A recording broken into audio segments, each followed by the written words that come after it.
Penolakan terhadap ketuhanan Yesus itu bagian daripada pekerjaan iblis yang menyamar seperti malaikat terang. Kesannya menolong, kesannya menyelamatkan, tapi menghancurkan bahkan binasa. Maka dengan demikian Bapak Ibu kita dilarang keras oleh Tuhan. Menyembah, berdoa, bahkan memburu dan mencari malaikat. Kolose pasal 2 ayat 18. Jangan menyembah malaikat.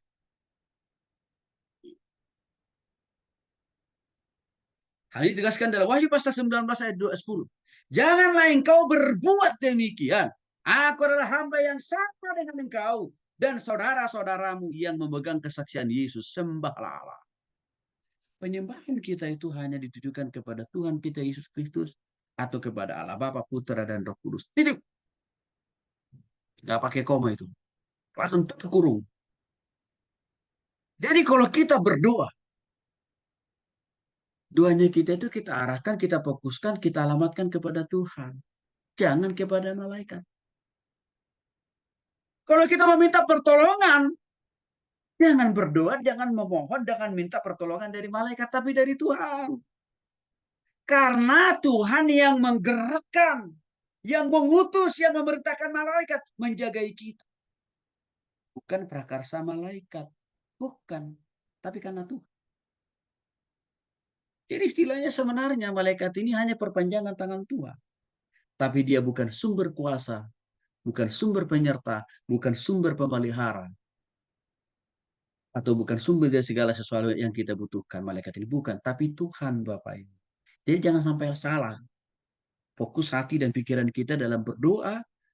Ya, meminta pertolongan bimbingan dari Tuhan. Kita arahkan kepada malaikat salah. Jangan. Harus kepada Tuhan.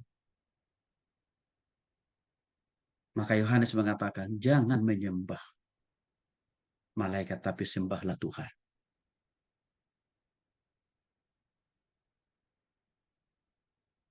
Dan juga tidak boleh berdoa kepada malaikat. Tapi cukuplah doa kita hanya ditujukan kepada Tuhan. Hal ini ditegaskan oleh Paulus dalam 1 Timotius 2 ayat 5.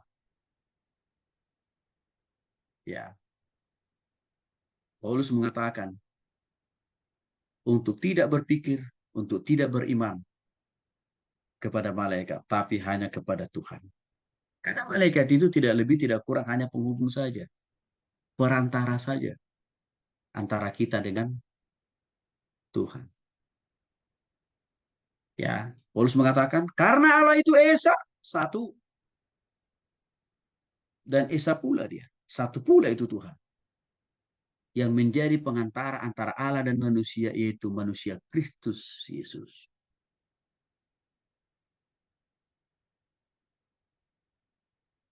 Jadi jangan sekali lagi Bapak Ibu karena kita melihat tadi betapa luar biasanya Tuhan memakai malaikat lalu terarahkan terbengkokkan pikiran kita berdua kepada malaikat jangan. Tapi harus tahu kepada Tuhan kok. Jadi jika kita berdoa kepada malaikat maka secara implisit kita telah menduakan Tuhan. Bahkan cenderung merendahkan Tuhan di bawah malaikat kalau kita berdoa kepada malaikat. Maka untuk itu cukuplah doa kita pengharapan kita tujukan kepada Tuhan saja. Nggak lebih, nggak kurang. Maka dengan demikian Bapak Ibu begini. Kita hanya, ya, jadi kalau kita misalkan minta supaya Tuhan menjagai rumah kita pagi siang malam. Ya, maka doa kita adalah Tuhan, utuslah malaikat-malaikatmu. Nah, Tuhan berarti pengharapan saya, permohonan saya tujukan kepada Tuhan kan. Untuk menggerakkan, mengutus malaikatnya menjaga rumah saya misalnya. Jadi tetap harus kepada Tuhan. Jadi jangan kita berdoa, ya biarlah kiranya malaikat-malaikat, tolonglah, bantulah saya, jagai rumah saya, jagai mobil saya, jagai perusahaan saya, jagai posisi saya, pelayan saya. Salah, salah. Itu menyesatkan itu. Tuhan. Karena Tuhan yang menggerakkan mereka, karena Tuhan yang memakai mereka, karena Tuhan berikan kuasa, peran tugas itu untuk bisa mereka lakukan dengan baik. Tanpa Tuhan tidak mungkin. Maka untuk itu kita dilarang dan tidak boleh mencari-cari penampakan malaikat. Hati-hati Bapak Ibu. Hari-hari ini kan banyak orang Kristen senang mencari penampakan malaikat. Ya, awan yang kelihatan seperti awan, tumpukan ayam, awan, Bapak Ibu, maaf, tumpukan awan yang kelihatan seperti salib aja sekarang, langsung diupload, diupload di TikTok atau itu. Wah, ini malaikat. Tuh, hati-hati loh Bapak Ibu. Nggak usah. Karena malaikat itu hanya melakukan tugas dan fungsinya. Hanya akan menampakkan dirinya.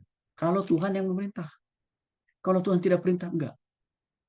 Biarlah kita cari wajah Tuhan saja. Lewat mana? Baca Alkitab tiap hari. Renungkan, lakukan. Itu kan? Itu. Bukan, tidak ada ayat Alkitab mengatakan kita itu disuruh diperintahkan oleh Tuhan mencari wajah malaikat. Enggak. Cari wajah Tuhan. Beriman sama Tuhan. Berpengalaman sama Tuhan. Memang. Orang-orang perjanjian lama dan juga orang-orang perjanjian baru. Para nabi dan para rasul. Malaikat sering Tuhan tugaskan untuk menampakkan diri kepada mereka. Tetapi penampakan diri malaikat kepada orang-orang di PL dan PB, termasuk misalkan contoh Yunus, Lot, peristiwa Sodom dan Gomora. Karena ada dua malaikat kan yang datang menjumpai Lot. Dalam konteks itu, Lot tidak pernah berusaha mencari-cari di mana wajahmu malaikat. Tidak pernah. Lo juga tidak pernah berdoa, Tuhan suruh dong malaikatmu menampakkan wajahnya kepada aku. Nggak pernah. Tapi dengan sendirinya Tuhan utus dua malaikat menampakkan dirinya kepada lo. Maka di situ kita lihat, tidak ada satu peristiwa pun dalam Alkitab. Orang-orang percaya di PL dan PB, mereka mencari-cari wajah malaikat lalu mereka bertemu. Enggak. Tapi justru atas perintah Tuhan lah, maka Tuhan menyuruh malaikat itu menampakkan diri mereka kepada orang-orang percaya. Nah, terbalik di zaman sekarang. Ada orang yang selalu berburu wajah malaikat. Yang akhirnya apa? Dia sedang mempertuhankan malaikat. Itu sangat menyesatkan. Komandan dari antara para malaikat itu tidak lain tidak bukan adalah Tuhan. Tetapi kalau kita hanya berdoa Tuhan utuslah malaikat, enggak salah. Seperti Mazmur 91 ayat 1 kan. Supaya Tuhan mengutus, mengirim malaikatnya melindungi kita, enggak salah kok. Karena objek pengharapan kita, permohonan kita, itu kita tuju.